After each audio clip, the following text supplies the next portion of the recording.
It's Bronze and Modern Gods. I'm John. And I'm Richard. And we're at San Diego Comic-Con Special Edition. Special? Special. It is Bronze and Modern Gods. I'm John. And I'm Richard. You're on the wrong side. I am on the wrong side. I know, it's okay. You can stay there. Hey, we are here at San Diego Comic-Con Special Edition, and we've been here for 2 days now, gathering some content, interviewing some people for you. We've got a lot of the show going on. No hot book of the week this week, no underrated book of this week. It's all about San Diego Comic-Con. What do you think? It's been amazing. You know, this is my first time at San Diego. Other than one incredibly long line we waited in for the COVID check, it's been a wonderful show. I mean, I can't have asked for a better introduction to SDCC. Yeah, as we'll find out later on in this episode, Richard's been spoiled rotten with his first San Diego Comic-Con experience. No crowds, no shuttle buses, but we'll get into that later. And let's go, what do you say we head inside and talk to some people we know? Sounds good. Let's go.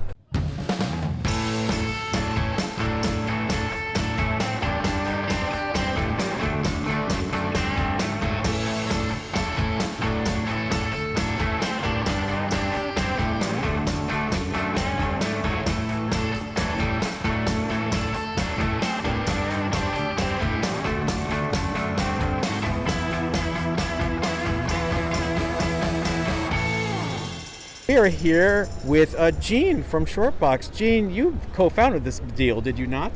Yeah, my co-founder Beej and I, we launched Shortbox almost 10 years ago as a blog, and then we actually, which a lot of people don't realize. I didn't know that. Yeah, and then we started building our community, and then about 2.5 years ago we started building Shortbox the app, and then we launched it officially just under 2 years ago. And so, all right, for people that don't know what it is, give me the elevator pitch for Shortbox. What is it? Yeah, so at its core, Shortbox is a marketplace for buying and selling graded comic books only. You know, the reason why we wanted to build it is because it's a huge pain to do something as simple as just buying and selling a comic book. You don't say. No one actually likes eBay. Everyone uses eBay begrudgingly because there's no better option and their fees are really high.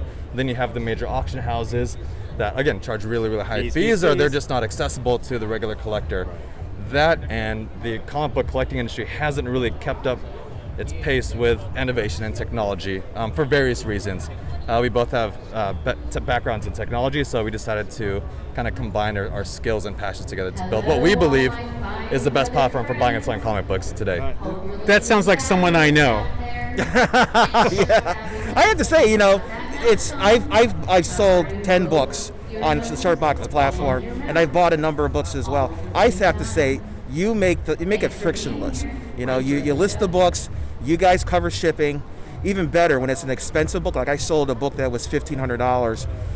You ship it to you first to validate that the book is actually what you're saying it is. So as a buyer, you have that confidence that you don't get from eBay and platforms like that. And that's the most important thing, right? It's just making sure, one, that we make it completely easy, right? It's just even selling on eBay is really complicated because for whatever reason, there's a lot of just complications there and it's very complicated. And then fees, making sure that they're competitive, but also just as important and more important is just safety. Right? So every order is fully insured, fully protected for both the buyer and the seller. So we just want to make sure that we just build the easiest and safest way to buy and sell a comic book. Again, it sounds really simple and makes a lot of sense and it seems obvious, but that type of experience just hasn't existed. So just to be clear, we're not sponsored by Shortbox yet, and you have a promotion going on right now. Yeah, no. So it is Black Friday to Cyber Monday weekend. So on the app, if you go on the app, the entire app, every single purchase is 10% off, and you'll see a promo code that's posted right there, right at the top. When does that end? Cyber Monday. So Monday at 11:59 p.m. Pacific.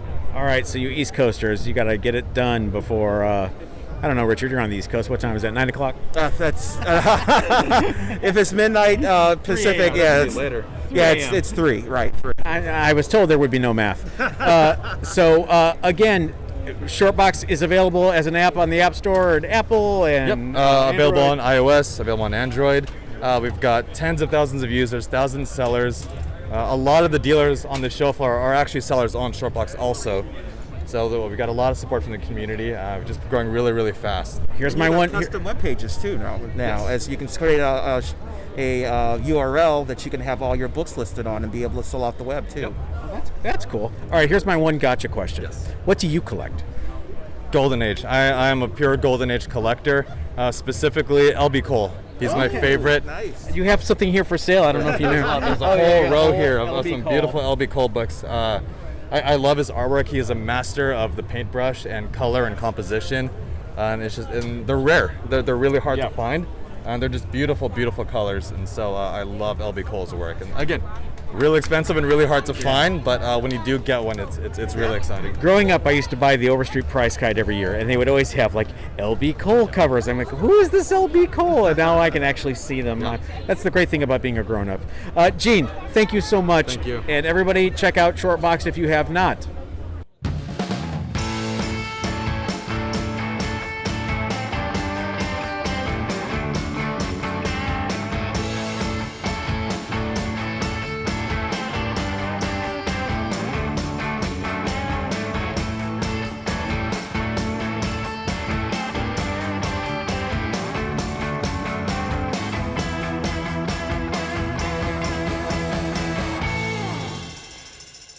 The Heritage Auctions booth, and there's a stunning original art. There is a friggin' Steve Ditko splash page from Amazing Spider-Man 37. And right next to it is Jack King Kirby from Journey into Mystery 106. So you've got Ditko and Kirby up for auction in January. And Richard, this is one of your bad boys down here. Yeah, that's awesome. That's the early X-Men run. It's Dave Cockrum. Yeah, it's the issue right before John Byrne took over. That's right. And next to it is a Don Heck page from Suspense 39, first appearance of Iron Man. You know, unfortunately, no Iron Man on that page. But yet it's you still got Tony. $75,000. Yeah, you got Tony Stark there.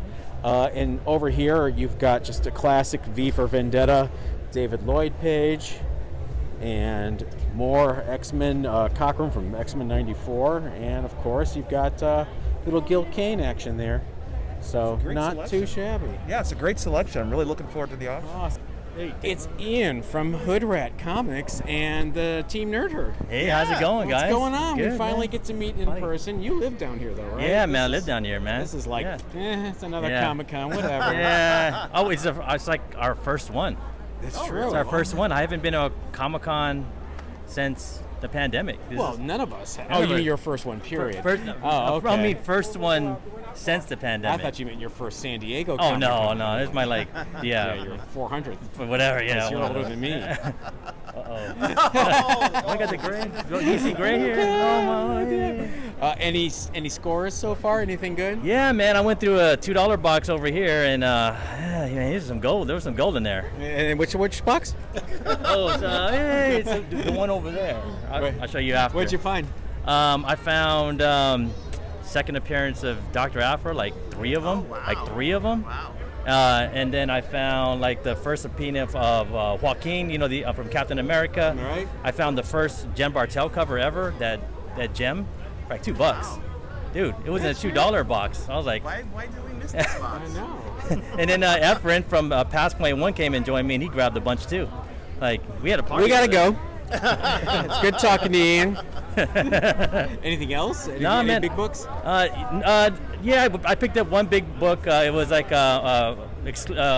Jenica's first appearance. Oh, okay. It was a 9.8 slab, but it was like an exclusive from Ponies and something. Oh, wow. Right? Like there's only 750 of those. Okay. It was an early bird special from Kevin Eastman. He put it in a slab box for only $100. Wow. Like, Nice. yeah, man, not bad. I had to get it. It was a good deal. Anything Grail-wise you're hunting, or? Oh man, just hanging out, dude. I went to a couple panels. I thought I was gonna see you guys in an NFT panel.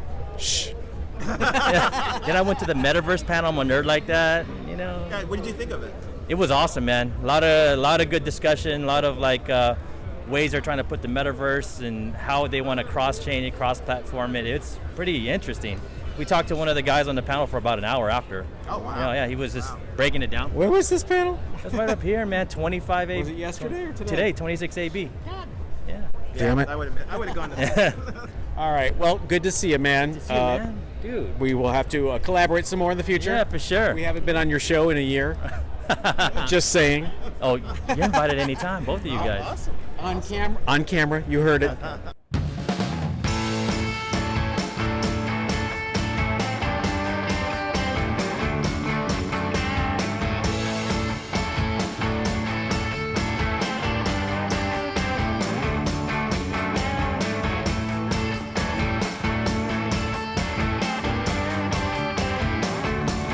Hey, we're back with the man, the myth, the legend. Steve says boom. Say boom.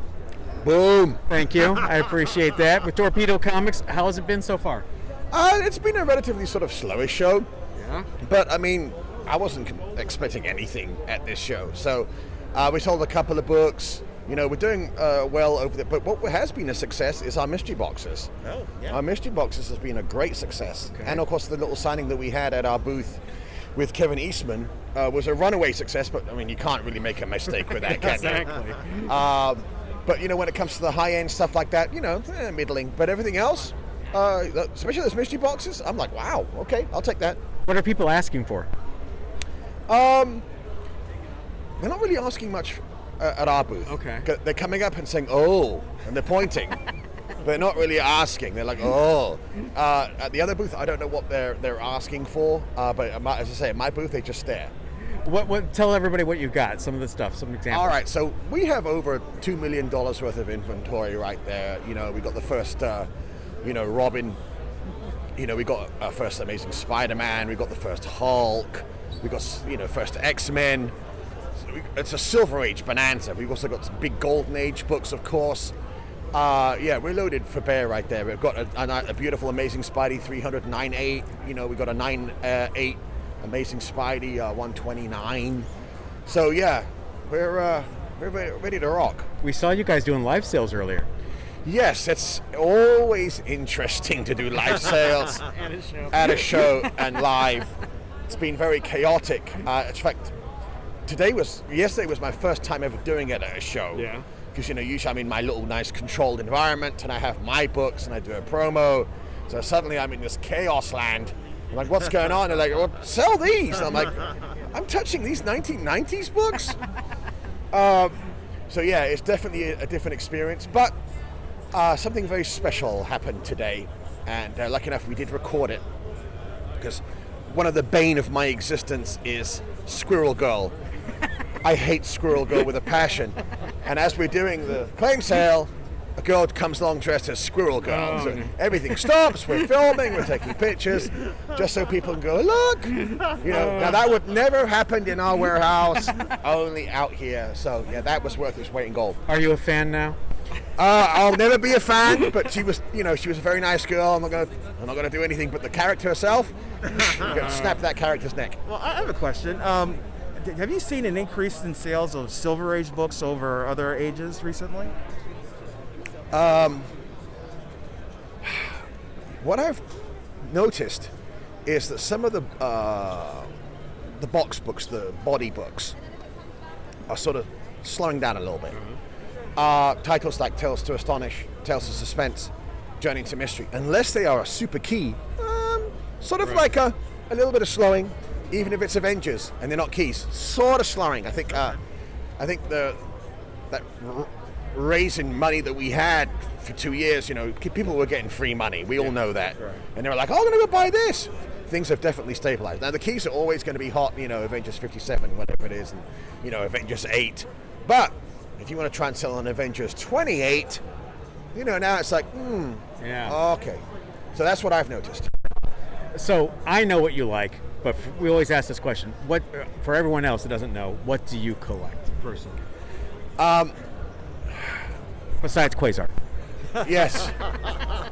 Well, lucky enough, I have every realistically every Quasar appearance. You can't brag to me. Okay, go on. I dressed as the guy. Yes, that's why I tipped my hat. I mean, I thought I was king of Quasar, and I saw this picture, and I was like, I'm second best. I'm second best. I can't believe it.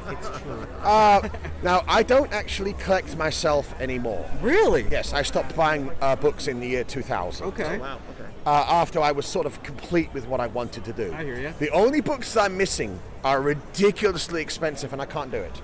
I can't. They're behind you. I'm just saying. I know, but I can't spend 25 grand on a book. I hear you. I can't do it. It just goes against my nature. Yeah.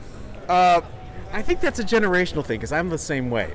There's a point where I'm like, it's still a comic book, even though I've been doing this since I was 5 years Yes. old. And again, we're also hurt by the fact that we bought books at a reasonable price back in I the day. bought it as a quarter off the stand. Yeah, so I mean, back for us in the day, I remember I screamed blue murder I spent $100 on my Silver Surfer #1, and I was furious. I was like, oh my God, how much is this book? Yeah. $100? That's all of my comic spending for the for the show. You know, lucky enough I bought it, and Yeah. I looked at it recently. It's a 9.0. Oh, well, snap. So Yeah. there's Good investment. no way I'm buying a 9.0 right now. Well, that was like me and Howard the Duck #1. I think I paid $7 for it, and I'm like, it's only on issue number 8. Yeah. Yes. So again, people of our generation, I think we weren't spoiled, but we were just there at the right time when books were sort of reasonable, and we may have seen a book and gone, "Oh man, it's 1,000. I'm going to wait." Now it's too late now because that book's now 50 to 60,000. Exactly. Okay. And in our minds, we're like, it was 1,000. I can't do the 60. On the podcast, I don't know how many times Richard could probably make a swear jar every time I say, that's a $20 book, you know?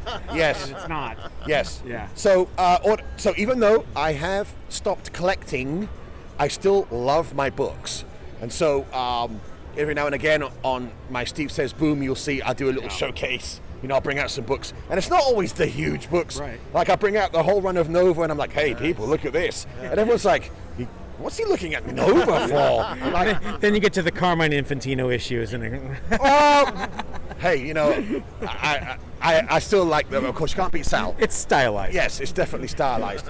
But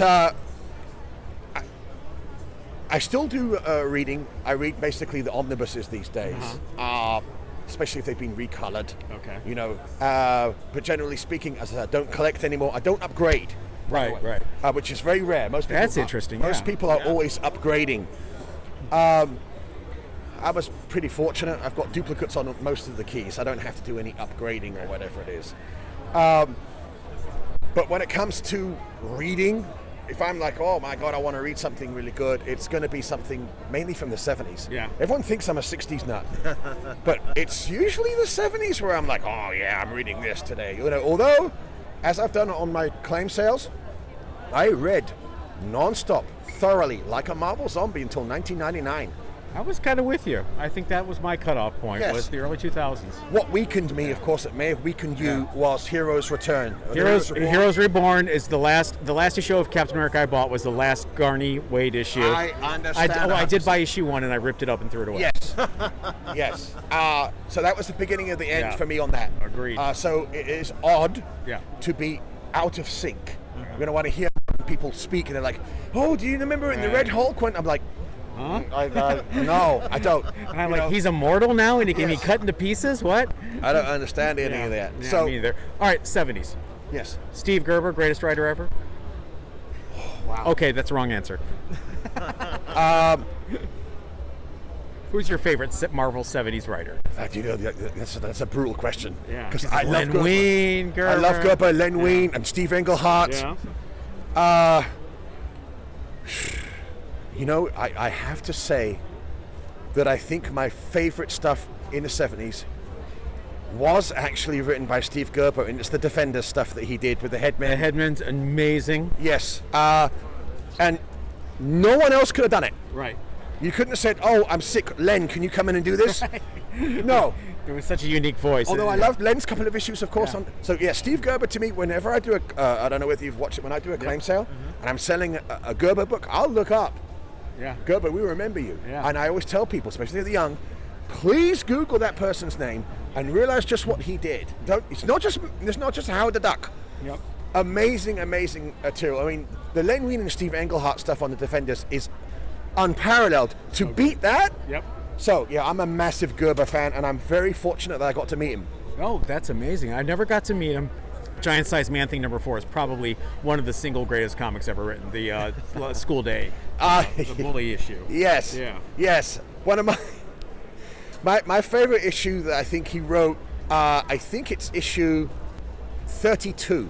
For Defenders 32, which is the origin of Nighthawk. Oh, what happened to Nighthawk's brain? Yes, and I love it when the face changes and Chondi's face changes and Hulk says, "Oh, ugly head," and I was just, it's just genius. If you have not read the Headman saga, Yes. you've got to do yourself a favor Yes. and read the Headman saga. You know, that's why when people always ask me, then they think, oh, you're going to talk about the Dark Phoenix saga, or you're going to talk about the Galactus trilogy, and I'm like, you've got to read the Headmen. Yes. They're like, what is that? And I'm like, you've never read it? Yeah. I said, this is great. This is an opportunity. The good thing is that they're not really expensive. No. You can pick up that story, and then I can quite confidently say that no other writer living then or now could match what he did. Do you know what the inspiration was for the Headmen? Yes. Tell everybody. Well, luckily enough, I actually wrote an email to Steve Gerber many years ago. And I was like, Steve, how come you did the Headmen? Where did you get that idea from? And so he actually emailed me back. And he said, that's a very good question. He said, I was under a deadline doom.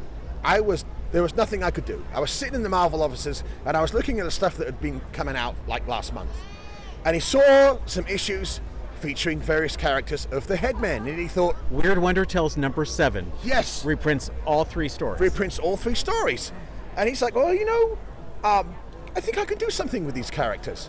So off the cuff, he creates the story. So then I followed up with, what did your editor say when you handed it in? And he goes, John Putin, who was the editor at the time, he didn't even look at it. They just pushed it on. That's why that won't be done today. That's why the Starlin books got done the way they were Yes. done. It was just meet a print deadline. That Yes. was it. And by the way, trying to find that Weird Wonder Tales number 7. Yes. When I was in England, that was like the holy grail. People would look up and go, oh, no, Steve, that's never going to happen. And even when I came over to the States, no one had it. Right. I was like, hey, do you have Weird Wonder Tales? Oh, we don't carry that book. Yeah. I'm like, what? No one. Cons back then. No one brought reprint titles. No one brought that stuff. No. Whitman's were trash. I mean, second prints were what? Yes. So when I finally got that book, Yeah. the clouds opened, light shone down, and I was like, oh, and I finally had the keys to it. So yeah, definitely. Perfect. You got anything? No, hey, I appreciate your time. It's been a pleasure. You know what? I'm always watching Steve, you thank you. guys, always Appreciate it. very entertained, and it's really strange to meet Quasar fan number 1. I give credit where it's due. Thank you. Wendell Vaughn, to be specific. Yes, Wendell Vaughn. Yes. So, thanks, awesome. guys. Thank you. We are here once again with the man, the myth, the legend, Lawrence from P. Comics. How's it going, guys? How you doing? We're doing well. All right, so you're here. What's it like so far? Are you doing well? It's been a pretty good show, sales-wise. Obviously, when you think of San Diego Comic-Con, you think of their July show, wall-to-wall people. Right. It's post-pandemic right now, so expectations kind of have to be managed, but it's been a good show. The people that are attending are buying, which is good for us dealers. 2 years that people have kind of been pent up, and so it's good. This is his first San Diego Comic-Con. Yes. Okay. So you have to tell him. Asterisks. Yes, tell him the difference. There's a huge difference. So I would say the exhibit hall is about half the size now than what you'll see in July. Obviously, there's more of a publisher presence. You'll see DC, you'll see Marvel, Boom Studios, all the publishers. You'll see the film houses. They'll all have booths and media presence. If you're lucky enough, maybe you can catch a picture with a cosplaying celebrity, because it has happened. They'll come into your booth just as Chewbacca,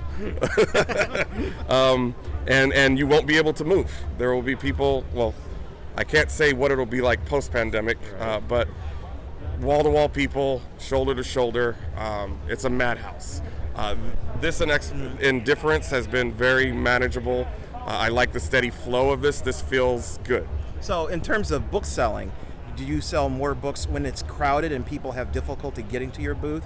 Or here, where it's more relaxed and there's people actually have an opportunity to browse? I think this has been better for sales book-wise because people have that luxury of elbow space. When you have elbow space, you have a comfort level that allows you to take your time, look at the books, actually talk to the vendor and, negotiate a price that works for both of you. Prior to the pandemic, when it's wall-to-wall people, it's, do you have this book? Yes or no? And how much? And so it's that rush. Right. And when people feel rushed, it's very impulsive, or it's very, I don't like it, and they leave. When it's very comfortable, you can talk to people and ease them into the transaction. What are people looking for today and yesterday? Yesterday was a lot of Doctor Strange and Spider-Man. Really? Yes. So we sold the Doctor Strange 169 CGC 8.0. That was 1,100. Shouldn't be saying this, taxman. Still. But that was 1,100. We sold a Doctor Strange, or the Amazing Spider-Man Annual 2. First crossover. We sold one of those for $350. A lot of Spider-Man books. McFarlane, Amazing Spider-Man has been selling really well. A lot of requests for Batman books, especially New 52. I think that's a cheaper option for people instead of some of the Silver Age. I saw you moving some Twink Superman earlier. That's been selling really well. I think do I have one left? You've got one Twink Superman. I've got one left. It's $15 sell. It's an easy 15. A lot of movie-related stuff, a lot of properties. Unfortunately, a lot of the bigger books from the independent studios haven't been selling for me. Like Something's Killing the Children. We have a couple asked for it, but I think it's at the point where people have filled their run now. Okay. And so they're on whatever issue's coming out, and that's what they want. The back issues have kind of slowed down. You're the only person I've seen here so far with a bone number 1. Yes. The only one with the bone. Well, I have a bone to pick, but I've gotten requests on the bone number 1.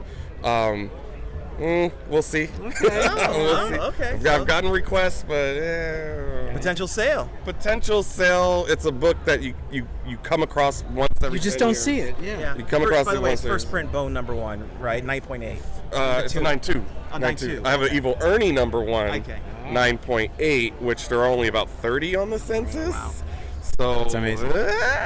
I like when I set up my booths. The difference between my booth and other dealers' booth is I try to specialize in books you don't see often. Because when you're walking a convention floor as an attendee, if you see the same books all the time, you have multiple choices, and in your head you start a bidding war with the other dealers. Right. If I'm the only one in a room with a book, there's no bidding war. Exactly. You pay my price. Smart man. Well, thanks, Lawrence. We appreciate it. Good to see you again. No problem, John. I appreciate it. Yeah. Richard. Good seeing you. Okay, now we're back at the hotel room. It's Sunday morning, and we're getting ready to head in to see what kind of sales there are going to be. But we wanted to wrap this up with what our favorite gets were so far from the convention. So I'm looking at your stack, and I hate you already. So go ahead, show off. All right. Well, the first ones, I went to a booth on Friday, and they had all 3 of these books, and I passed on them for some reason, and then it ate at me. So the very first thing on Saturday, I went back and bought them. There are Gru number 1s from 1984. I have no idea where they sat here. For those who don't know, Gru has been I don't want to say picked up, but there is an option. There's option for this as a title, which I am just really, really excited about. Anybody who grew up in that era loves Gru. Sergio Argente, he's Argones, is just an incredible this an incredible book, and it's part of my childhood. So I'm really looking forward to this. You're burying the lead. What's that? You paid less than $20 each for those. Yeah. And they're like 9/8 candidates. Yeah, they're all gorgeous. And I saw them in his hand, and I was like shooting him daggers from across the room. All right, my first pickups. I realized when I was walking the floor, I don't have a really high grade Invaders run, and Invaders was one of my favorite books when I was a kid because it had 3 of my favorite heroes: Captain America, Human Torch, and Submariner, all in one book. Mm-hmm. I didn't care it took place in World War II. I didn't care that Frank Robbins drew it with rubber limbs. But the covers are amazing. I got an Invaders number 1, for a little under. He was asking 100. I talked him down a bit. It's got some dings up here, but it's actually a pretty sharp, nice copy. And along with that, I got First Union Jack, Invaders number 8, which is this and number 20 have really blown up for some reason. I don't know if there's some movie rumors or whatever about Union Jack, but just a classic Jack Kirby cover. So I was really glad to secure these 2 because if you don't get these now, they're shooting up for some reason and you might miss out. That's a gorgeous copy, too. I know. What you got? Next, when it comes to looking at comics at this show, it turned out to be there are a lot of random booths with one or two short boxes of comics. Those are the best ones. Yes, because people didn't curate them as well. And other sharks pass them by because they're like, oh, there's only 2 boxes of shabby looking books. Right. So John and I were pawing through one of those kinds of dealers, and it came across this Micronauts #1. It is a 9A candidate. I'm going to press it and send it in. I got it for $25. So it was definitely a deal, and again, Micronauts is another childhood favorite. 4 hours earlier, I had paid $50 for my Micronauts #1. Gonna go into that. And this one pulls this out for $30 and then talks the guy down. You're a bastard. I'm happy to say I got one of the things off my checklist for 2022 already, and that is Flaming Carrot Comics #1. Nice copy. It's not going to be a 9.8, but it's going to be a 9.4 or better. It's got one real little color breaking spine tick right there. But I got it for $70. I was super happy that someone had it #1 and that they had it for $70. Because earlier that day, there was another booth we were at, and they had a copy that was just about the same. Maybe it actually had 2 spine ticks, and the price was covered up by another book that was like over it. And so I asked the dealer, I said, hey, can you bring that Flaming Carrot? How much is it? And she brings it down, and she looks at the price. It was $100, and she goes, oh, hold on a second. I don't know if that's the price. And she runs off to go find her husband to see if she could charge me more for the book that was sitting there already priced. And we walked away. Yeah. So I'm like, I'm not even dealing with you. Bye. And, karma and fate brought me to this book hours later for $30 cheaper in better condition. Yep. From the same dealers I got the Grooves from. Yeah, that dealer had a lot of good stuff that we bought. Yes. And these next 2 came from The same guy, right? Yes, it is. Yeah. It came from the same guy. It tells you, some of these booths were just with gold mines. We've got Tales of Astonish #70. It's a classic, a Submariner cover. First solo Submariner for Silver Age. Right. I got one for 18 and one for 20. Now they're not perfect. I mean, they're looking at them, they're probably 4s, 4 5s. But they're for that kind of price, couldn't pass them up.